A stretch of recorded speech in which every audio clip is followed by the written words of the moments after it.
I এই মায়াময় সংসাৰৰ একান্ত চিন্তে শ্ৰীহৰি চৰণ সেৱা কৰাই আমাৰ প্ৰধান কৰ্তব্য। কোৱাচোন আই, শ্ৰীহৰি ক'ত থাকে?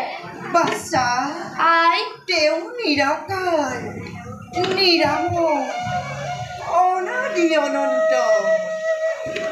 প্ৰত্যেক চাৰিমুঠি জীৱৰ ভিতৰত তেওঁ সদায় থাকি বিৰাজমান হয়। কোৱাচোন আই, জীৱৰ ভিতৰত কাক শ্ৰেষ্ঠ বুলি কয়? বাচ্চা আই, বাচ্চা মোৰ কোন? এই মানৱী হৈছে জীৱৰ ভিতৰত শ্ৰেষ্ঠতম জীৱ।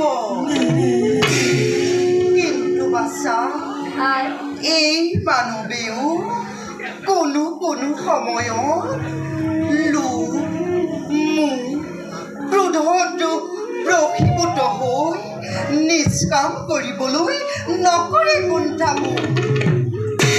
বাৰু বলা বাচ্চা, পিতাৰাৰ মংগলৰ বাবে প্ৰভু চৰণত প্ৰাৰ্থনা জনাংগৈ। ব'লক